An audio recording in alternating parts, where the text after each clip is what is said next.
Student of class twelfth में अभी तक तो मैंने लाइट ऑप्टिक्स पढ़ाया था, लेकिन अब मैं स्टार्ट करूंगा जो आपका इंपॉर्टेंट टॉपिक है, जो बोर्ड से ज़्यादा हटा हुआ भी नहीं है, magnetic effect of current. Magnetic effect of current से पहले हमने आपको पढ़ाया था इलेक्ट्रिसिटी, और इलेक्ट्रिसिटी से पहले मैंने पढ़ाया था आपको charges and force and electric field, capacitance भी पढ़ाया था। तो वहां पे थोड़ा सा हमने बात की थी, जब चार्ज आपका रेस्ट में होता था तो आपका चार्ज रेस्ट में होता था, अपने चारों ओर इलेक्ट्रिक फील्ड जनरेट करता है। ठीक है, तो इलेक्ट्रिक फील्ड मैटर नहीं करता है चार्ज रेस्ट में है या मोशन में है। लेकिन अब हम जब बात करेंगे, जब चार्ज आपका प्रोड्यूस होने लगा, जब आपका चार्ज फ्लो करने लगा, तब आपका इलेक्ट्रिसिटी स्टार्ट हो गया। ठीक है, अब किसी वायर में आपकी करंट फ्लो करेगी, क्या फ्लो करेगी? करंट। जब किसी वायर में करंट फ्लो करेगी तो वहां पे आपका उस वायर के सराउंड में एक फोर्स एक्सपीरियंस होगा। क्या फोर्स एक्सपीरियंस होगा? फोर्स। और उस फोर्स, जो फोर्स एक्सपीरियंस होगा वो कौन एक्सपीरियंस करेगा? मैग्नेटिक फील्ड लाइंस, उसी बोलते हैं लोग मैग्नेटिक फील्ड। तो मान लिया कोई वायर है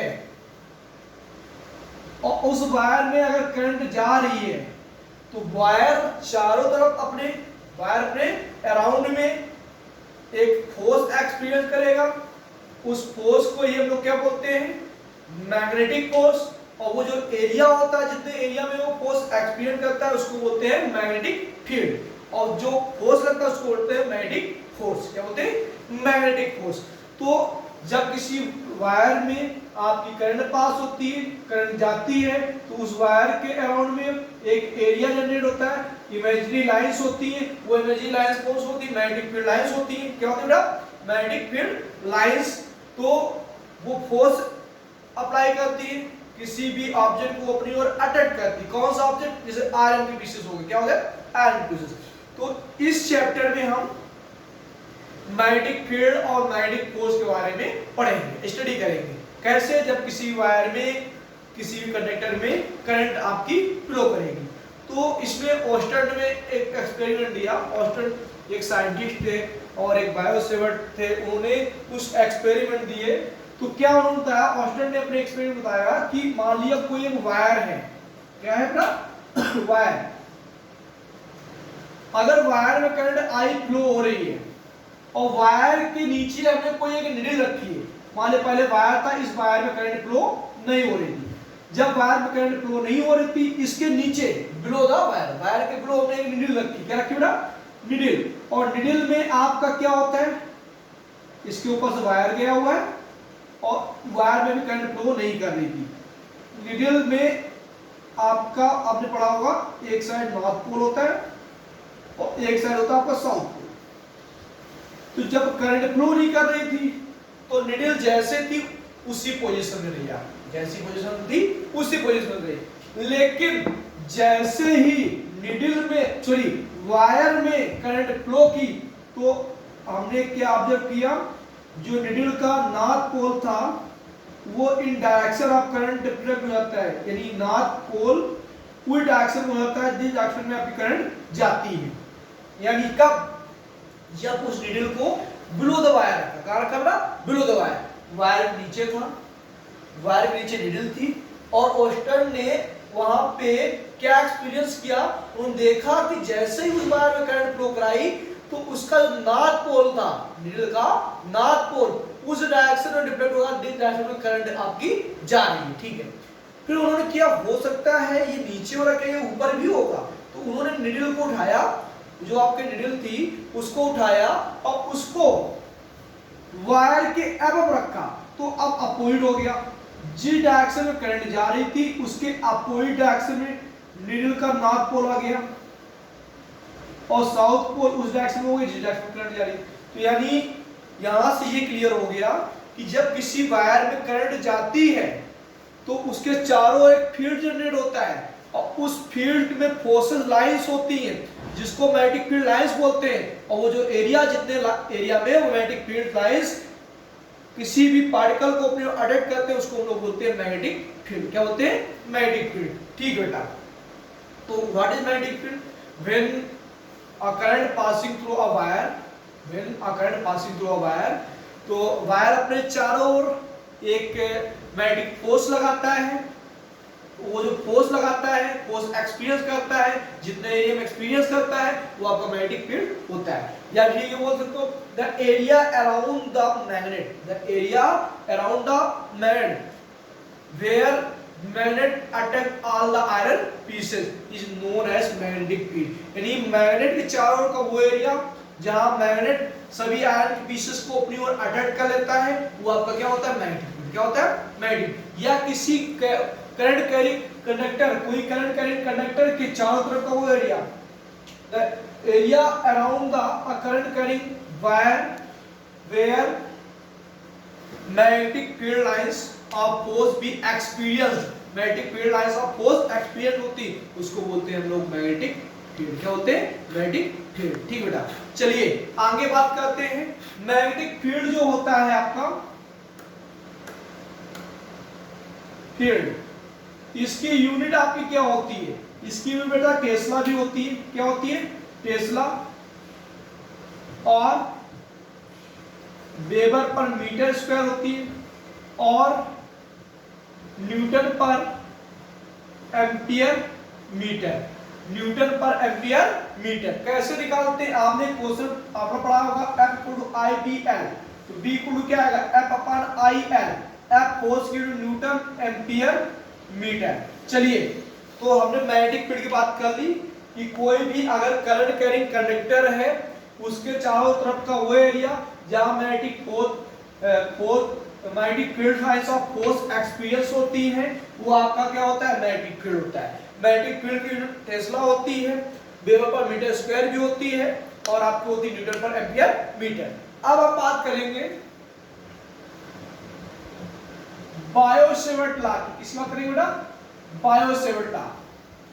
ठीक, तो बायो-सेवर्ट लॉ जो था, बायो-सेवर्ट एक साइंटिस्ट थे, उन्होंने क्या किया, एक छोटा सा वायर ले लिया बेटा और उस वायर में करंट जा रही थी आई, उसकी छोटी सी लेंथ ले ली हमने, मान ली छोटी सी लेंथ ये आपकी डीएल है और वायर के मिड पॉइंट से आर डिस्टेंस पे एक पॉइंट पी ले लिया और उस पी पॉइंट पे उन्होंने मैग्नेटिक फील्ड क्या जनरेट होता है, मैग्नेटिक फील्ड हम फाइंड किया। तो वो जो मैग्नेटिक फील्ड बी पॉइंट पे फाइंड कर रहे थे तो उन्होंने देखा मैग्नेटिक फील्ड किस किस चीज पे डिपेंड कर रहा है। तो अकॉर्डिंग टू बायो-सेवर्ट लॉ के अकॉर्डिंग बायो-सेवर्ट ने एक वायर लिया जिसमें करंट आई जा रही थी, वायर के मिड पॉइंट से हमने मान लिया डीएल लेंथ का एक वायर था छोटी लेंथ का, उसके मिड पॉइंट ओ से आर डिस्टेंस पे एक पॉइंट पी लिया जहां पर उन्होंने क्या फाइंड किया, मैग्नेटिक फील्ड, और वो वायर से जो डिस्टेंस है थीटा एंगल बनाते हुए थी। तो अकॉर्डिंग टू बायो-सेवर्ट लॉ क्योंकि लेंथ आपकी छोटी है तो छोटा सा मैग्नेटिक फील्ड होगा, तो मैग्नेटिक फील्ड जो था वो डायरेक्टली प्रोपोर्शनल किसके था, करंट के। ठीक, पहले उन्होंने ऑब्जर्व किया the magnetic field of the point P पे जो मैग्नेटिक फील्ड आपका एक्सपीरियंस हो रहा है वो डायरेक्टली प्रोपोर्शनल किसके था, करंट के। Magnetic field B directly proportional था आपके length of the wire DL पे। सेकंड होगी magnetic field B directly proportional था आपका साइन थीटा के। थर्ड होगी और मैग्नेटिक फील्ड भी इनवर्सली प्रोपोर्शनल था square of the distance between wire to the point P. यानी ये आपकी होगी fourth equation. Magnetic field directly होता है करंट के, इनवर्सली सॉरी डायरेक्टली होता है length of the wire, directly होता है sin थीटा के, इनवर्सली होता है square of the distance between wire to the given point. ठीक है, फ्रॉम above equations क्या dB proportional to IDL sin theta upon r square. Proportional हटेगा तो आपका क्या आएगा बेटा, कांस्टेंट। तो कांस्टेंट क्या है, dB equal to mu naught upon 4 pi IDL sin theta upon r square. ये आपका फॉर्मूला है। प्रोपोर्शनल की जगह ये आपका कांस्टेंट आता है जो होता है आपका म्यू नॉट अपॉन 4 पाई। ठीक है, म्यू नॉट अपॉन 4 पाई की जो वैल्यू होती है वो होती है 10 पावर माइनस 7। इसकी यूनिट भी निकाल लोगे, कैसे निकालोगे, मैग्नेटिक फील्ड की यूनिट होती है न्यूटन पर एम्पियर मीटर। हमें म्यू नॉट अपॉन 4 पाई की वैल्यू निकालनी है यानी यूनिट निकालनी है, आई की होगी एम्पियर और बेटा आर की होगी मीटर स्क्वायर और डीएल की क्या होगी मीटर, 1 मीटर से मीटर कैंसिल, मीटर से metre cancel, ampere into ampere क्या है एम्पियर स्क्वायर, तो न्यूटन पर एम्पियर स्क्वायर ये यूनिट होती है म्यू नॉट अपॉन 4 पाई की, जिसकी value 10⁻⁷ newton per ampere square. तो यहां से बायो सेवर्ट लॉ जो बताया गया था उसके बारे में मैंने आपको डिस्क्राइब किया। तो बायो सेवर्ट एक साइंटिस्ट थे जिन्होंने एक छोटा सा वायर लिया और उस वायर पे एक्सपेरिमेंट किया। क्या एक्सपेरिमेंट किया, उस वायर से करंट फ्लो कराई, करंट कितनी आ रही थी आई, जो वायर थी उसकी लेंथ डीएल ली, वायर के मिड पॉइंट से आर डिस्टेंस पे पॉइंट पी लिया, उन्होंने वहां पे क्या फाइंड किया मैग्नेटिक फील्ड। तो उन्होंने क्या देखा मैग्नेटिक फील्ड डायरेक्टली होता करंट के, मैग्नेटिक फील्ड डायरेक्टली होता डीएल लेंथ की जो छोटी लेंथ थी, मैग्नेटिक फील्ड डायरेक्टली होता sin थीटा के इनवर्सली था square of the distance between wire and point. तो ये सारी क्वेश्चन से मेरा ये रिजल्ट आया mu naught upon 4 pi into 10⁻⁷ newton per ampere square. आगे बात करते हैं, अब आगे हम बात करेंगे जो आपका रिलेशन एक बहुत इंपॉर्टेंट है, relation between mu naught permittivity बोलते हैं इसको परमिटिविटी बोलते हैं and C, relation between permittivity and speed of light. ठीक है, हमें पता है म्यू नॉट अपॉन 4 पाई की वैल्यू होती है 10⁻⁷, इक्वेशन होगी फर्स्ट, और पता है 1/4 पाई एप्सिलॉन नॉट की वैल्यू होती है 9 × 10⁹, इक्वेशन हो गई सेकेंड।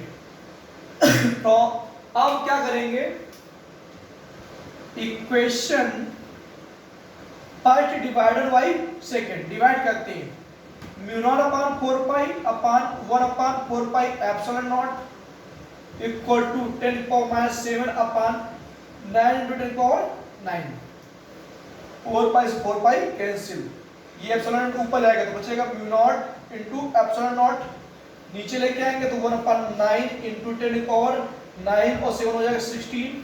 ठीक बेटा, mu naught into epsilon naught equal to 1/, इसको लिख सकते हैं 3 × 10⁸ का होल स्क्वायर, 3 का स्क्वायर 9 आएगा और 8 का 16 आ जाएगा, 8 × 2 होगा, पावर के मल्टीपल होता है। ये वैल्यू होती है आपकी सी की, सी की वैल्यू होती है 3 × 10⁸ मीटर पर सेकेंड, तो mu naught upon epsilon naught equal to 1/c², तो c इक्वल टू 1/म्यू naught into epsilon naught, c² equal to, तो c इक्वल टू √1/म्यू नॉट इनटू एप्सिलॉन नॉट, ये आपकी वैल्यू आ जाएगी c इक्वल टू 1/म्यू नॉट इनटू एप्सिलॉन। बहुत इंपॉर्टेंट रिलेशनशिप है आपकी ये। ठीक बेटा, तो आगे जो चीजें हैं वो मैं नेक्स्ट वीडियो में बात करूंगा। अब जो बात करूंगा एक स्ट्रेट वायर होगा, उसमें करंट प्रोड्यूस होती है, तो मैग्नेटिक फील्ड कितना आपका वहां पे फाइंड होता है। Thank you class.